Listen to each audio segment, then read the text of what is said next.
Luis Enrique, il a piqué Mbappé pour qu'il soit ultra performant.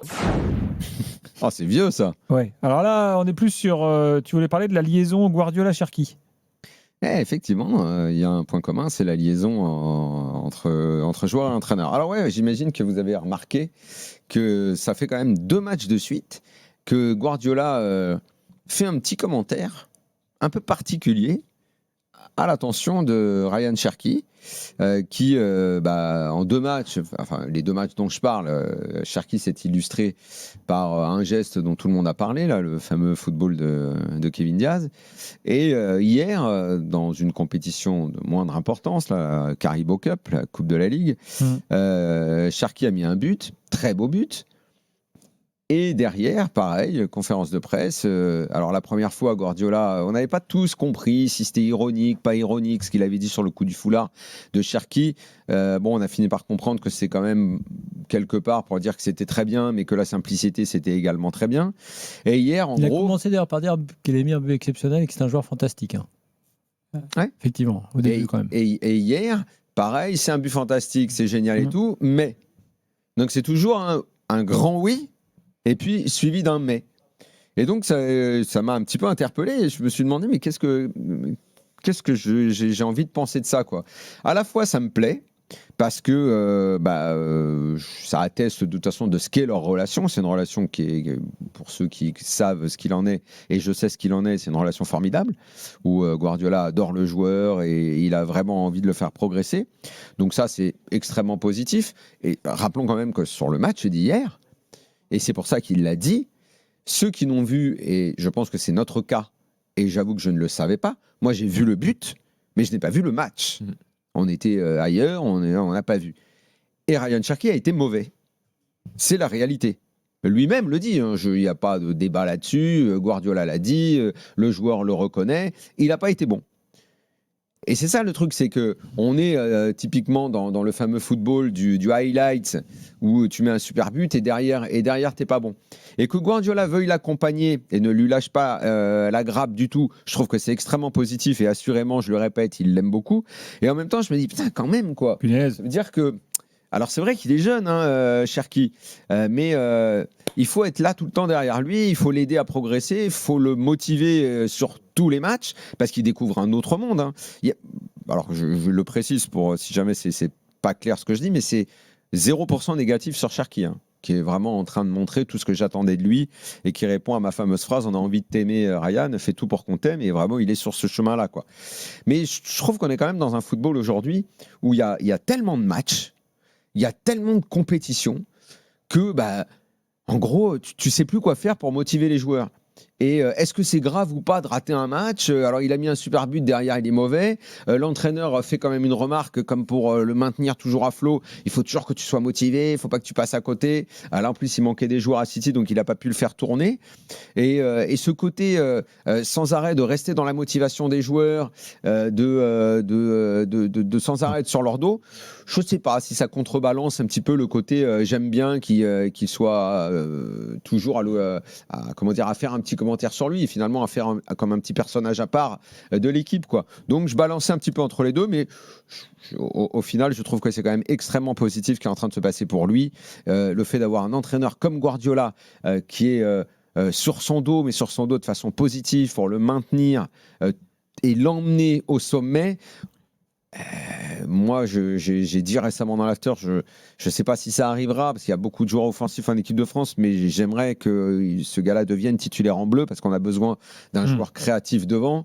Je pense qu'avec Guardiola, il peut prendre le chemin de ce que j'attends de lui, à savoir être un titulaire en bleu, quoi. L'avis de Flo et Jean-Louis dans quelques instants, mais d'abord c'est terminé à Strasbourg avec un dernier but, Sébastien. Mais non. Ah oui, un dernier but en faveur du Racing Club de Strasbourg, le 3-1 à la toute dernière seconde, un contre-mené sur le côté gauche, Barco qui décale le Nassi, qui s'arrache le Suédois qui avait marqué le premier but pour donner un petit ballon de l'autre côté à Julio Enciso qui avait suivi pour pousser ce ballon dans le but vide et parfaire cette soirée de Conference League. Strasbourg donc termine premier de cette phase de poule.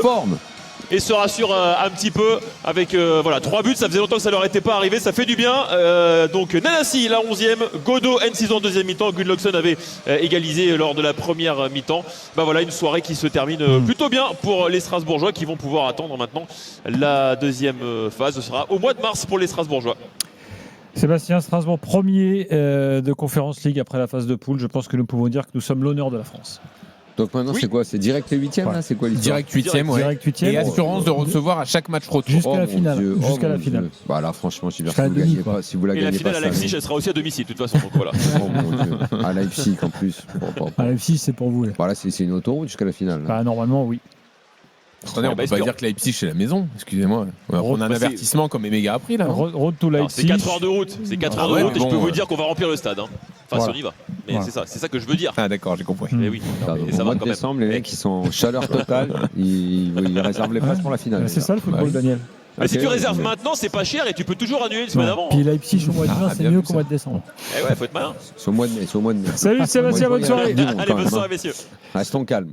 Cherki, les gars, vous êtes d'accord avec Daniel? Ouais, moi, enfin, je suis d'accord sur un truc intéressant sur le débat qu'on a eu l'autre jour sur est-ce que c'est notre foot ou pas. Parce que finalement, tu as raison, tu as totalement raison sur le côté, la vision qu'on a du match et la vision du but supplémentaire qu'empile Cherki. On dit c'est son, je sais plus, son 6e, non, je ne sais même plus, enfin bref, depuis le début de la saison. C'était pour dire Cherki a vraiment 5e, a réussi son début de saison, alors qu'effectivement, ce match-là, pour lui d'ailleurs il le sait et pour le coach c'est pas un match très satisfaisant, donc je trouve que déjà le message de Guardiola, évidemment qu'il est important, évidemment que le jingle était bon parce que ça me rappelle effectivement ce que faisait Luis Enrique avec Mbappé, c'est à dire qu'en gros tu sais absolument que tu as de l'or dans les mains mais tu sais tous les dangers qui peuvent guetter cet or là. Et après pour revenir à la dernière partie de ton avis tranché sur l'équipe de France, moi justement je pense que tout ce qu'il n'a pas encore dans le jeu sans ballon, dans les efforts nécessaires, dans le débat qu'on a sur Cherki depuis des années, que Pierre Sage avait avec lui, c'est avec des entraîneurs comme Sage, Guardiola, qui peut l'obtenir, mais il ne l'a pas encore. Moi, je ne crois pas que ce soit le titulaire à l'heure actuelle de l'équipe de France pour toutes les raisons qu'on a pu énoncer. Donc, Il peut le bosser cette année. bien sûr, il peut le bosser, mais je pense que ce que Guardiola dit là, ça dit quand même beaucoup aussi de ce qui reste, du chemin qui reste à parcourir. Oui, parce que Guardiola, en fait, il fait un truc assez simple, c'est que il dit d'ailleurs dans sa phrase, il a mis un but fantastique, même un aveugle pourrait le voir, parce que en fait, il n'y a pas grand-chose à dire là-dessus, et en gros, il n'y a pas grand-chose à dire sur les points forts de Cherki. Par contre, sur le reste, sa capacité tactique à intégrer les schémas de Guardiola, les positions dont parlait Benzema dans son interview à l'équipe, là, il y a du travail et là, il y a un truc à faire. Et sur l'équipe de France, moi, j'espère aussi que quand ce chemin et ce travail sera fait avec Guardiola à City, il se l'applique aussi en équipe de France où le cadre n'est pas le même, où Deschamps ne demande pas les mêmes circuits. D'ailleurs, il y a très peu de circuits offensifs avec Deschamps. Et j'espère, parce que sur le match, je crois que c'est contre l'Ukraine au Parc des Princes, on a vu une première mi-temps de Cherki où il y avait pour le coup aucun respect des zones, comme si en équipe de France c'était un peu la récré, contrairement au club où il y a un cadre très précis. C'est pourquoi je pense, moi, que c'est ce que j'avais dit. S'il a besoin d'être suivi comme le fait Guardiola avec des chances, ce ne sera pas comme ça malheureusement. Non, sauf s'il se l'applique, sauf s'il arrive à se l'appliquer. C'est pour ça que, à mon avis, ça ne marchera pas. Ça ne marche pas avec les Bleus, et c'est en ce sens que je pense que d'ailleurs, il pourra être un entrant, je l'avais dit ce soir-là d'ailleurs, plus qu'un titulaire, parce qu'un entrant, on lui laisse. Tu parles à court terme, pas dans l'absolu. Non, parce qu'il peut aussi progresser. Bien sûr, dans l'absolu, je parle à date, parce que, ok, il a progressé, comme tu le dis, oui et non. Il a le mental de s'être déjà imposé comme un joueur majeur offensivement, c'est-à-dire d'appliquer tout ce qu'on connaît de lui dans un grand club avec un grand coach. Ok, mais effectivement sur tout le reste, c'est-à-dire tous les sujets dont Pierre Sage nous a parlé ici, qui concerne Cherki, et où il a fait certes des progrès, et où on a découvert en revanche quand il parle lui-même de ses performances, quelqu'un de lucide, d'intelligent, qui sait ce qu'il reste à faire.